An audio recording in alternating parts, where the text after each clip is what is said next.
Bienvenidos y bienvenidas a Código Digital, un podcast de la Pontificia Universidad Javeriana. Soy Pilar Ducuara y hago parte de la Coordinación de Gestión Documental. En cada episodio conversaremos con invitados e invitadas que nos ayudarán a entender por qué los documentos también cuentan la historia de nuestra sociedad.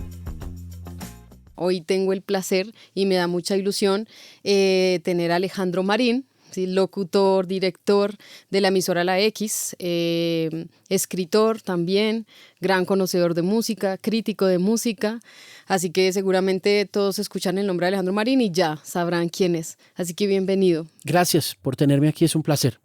En tu caso, que es todo lo de la música, ¿cómo has vivido esa experiencia de vinilo, cassette, CD, MP3 y ahora las plataformas de streaming? Es una buena pregunta porque las he vivido todas, me han tocado todas las etapas. Me tocó el vinilo, me tocó el cassette, me tocó el disco compacto, me tocó las descargas digitales en cierta medida y me ha tocado el streaming.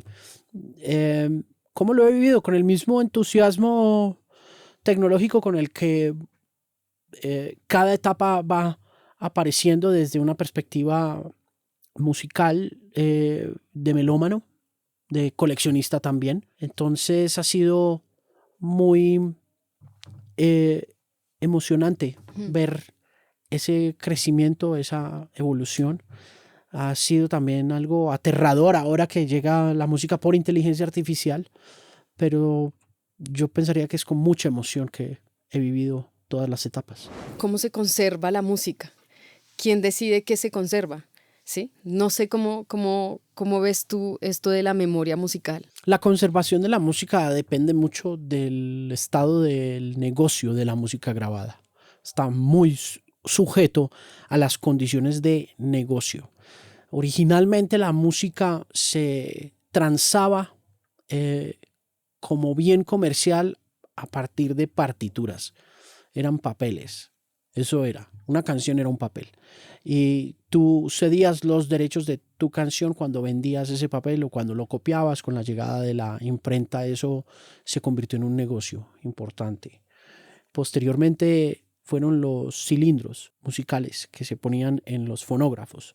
También se vendían. A comienzos de los años 20 comienza a aparecer la fabricante de la consola o del aparato fonográfico, la RCA Victor, por ejemplo, se da cuenta que para poder vender el fonógrafo pues necesita música para poner ahí. Entonces, para poder poner esa música necesita contratar a músicos. Para poder contratar músicos necesita pagarles. Y ahí nace el negocio de la música grabada con todos los bemoles que implica el negocio de la música grabada. Y esos bemoles implican que en el momento en que aparecen los discos de 78, aparecen los cilindros aparecen primero, luego aparecen los discos de 78, luego los de 45, luego los de 33 revoluciones por minuto. Cuando llegan todos estos nuevos formatos y objetos, lo primero que sucede es una gran huelga de músicos. Los músicos se rebelan contra el negocio de empresas como la RCA Victor, porque sienten que se van a quedar sin trabajo y sienten que el fonógrafo representa una amenaza, y esto produce una serie de huelgas, protestas, y estas protestas llevan a la aparición de sindicatos musicales que empiezan a proteger y a construir la ley de derecho de autor y de propiedad intelectual que funciona hasta el día de hoy, de manera que todo está muy intervenido por dinámicas de negocio y por dinámicas de carácter financiero y capital. Bueno, esto de las huelgas y demás y sí, de los sindicatos, ahora con los artistas creados de la inteligencia artificial, pues ya otros artistas como el de Café Tacuba dice, venga, no escuchen Spotify, ellos no nos están pagando lo suficiente y demás. Es como si se repitiera, ¿no? Es un círculo. Es correcto, sí, el ciclo se vuelve y se repite y la protesta siempre es la misma, no nos están pagando lo suficiente, evidentemente dentro de estos sistemas donde finalmente es el capitalismo el que controla el ingreso y el egreso de la materia prima, del dinero, siempre va a haber aparentemente y desafortunada o afortunadamente un ganador y un perdedor. Quienes no hacen dinero con el sistema se quejan y quienes hacen dinero no se quejan, Sí. ¿no? Tú nunca vas a ver a Bad Bunny quejándose de Spotify. Nunca vas a ver a Karol G quejándose de Spotify. Ahora, bueno, antes era como el vinilo, tú tienes tu selección o colección de vinilos de la música que te gusta. Claro. Luego pasas al cassette y también compras los cassettes que te gusta y luego para retroceder y escuchar la música, le hacías esto. Claro, claro. Luego sigue el CD y el MP3. Ahora Spotify. ¿Cómo es esa experiencia de coleccionar música en las plataformas streaming? Habría que preguntarle a las personas según su edad, según su consumo. Es difícil establecer un patrón definido de consumo y de decir, bueno, cómo es distinto frente a cosas que pasaron antes, porque lo que he podido ver en ciertos círculos del consumo de música y de la curaduría de música es que la relación que se entabla con una playlist que estás escogiendo, que estás curando tú, se asemeja mucho a la relación que se tenía con el cassette cuando el cassette empezó a dar la posibilidad de grabar diferentes canciones de diferentes discos en un solo objeto. Además, porque la descarga offline de una playlist en una plataforma como Spotify te da también la falsa ilusión de que esa música es tuya. Entonces, Claro. Y eso nos devuelve en el tiempo 35, 40 años a la idea que teníamos cuando teníamos un cassette o cuando teníamos un disco o un disco compacto y creíamos que la música era nuestra porque pagábamos por ella. Entonces, al pagar por ella establecíamos un vínculo que iba más allá de lo afectivo, de lo sentimental y entonces, además de sonorizar nuestra vida en el momento por el que estuviéramos pasando, una tusa, un romance, la estábamos comprando, la hacíamos propia. Pero no todo el mundo lo hace, ¿no? El consumo se ha transformado de manera muy radical. Mucha gente tiende a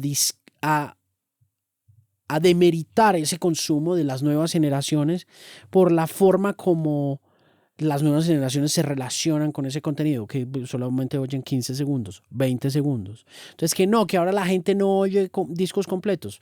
La verdad es que en 1960 tampoco. En 1954, cuando Elvis sacó Jailhouse Rock o Heartbreak Hotel, era una sola canción. Y el mercado de la música se vendía a punta de canciones. Entonces, el reloj da la vuelta y regresa al mismo lugar. Estamos en el mismo lugar en el que estábamos en 1954. Estamos en el mismo lugar en todos los sentidos, en particular en términos musicales.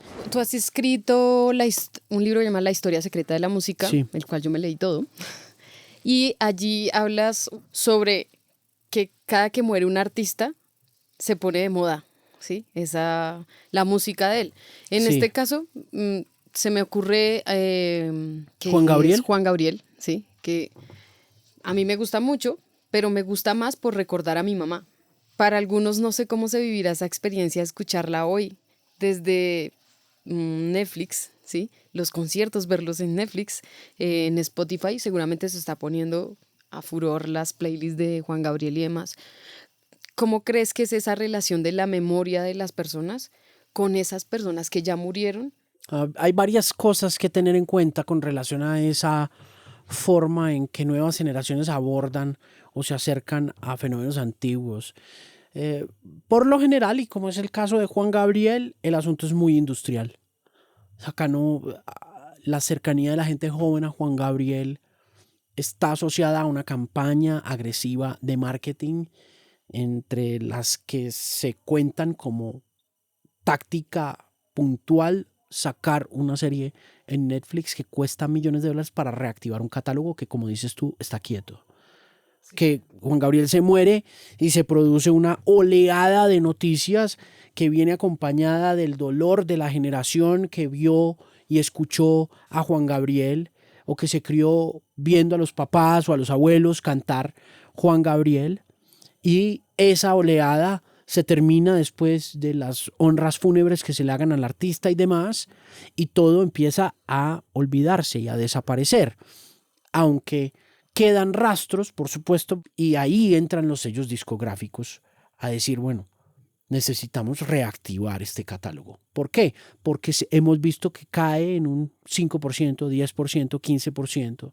Entonces, cuando haces trailers, cuando sacas videos en YouTube, en TikTok, quienes todavía habitan esta tierra y tienen un recuerdo de Juan Gabriel se encargan de propagar inicialmente que viene una serie de Juan Gabriel.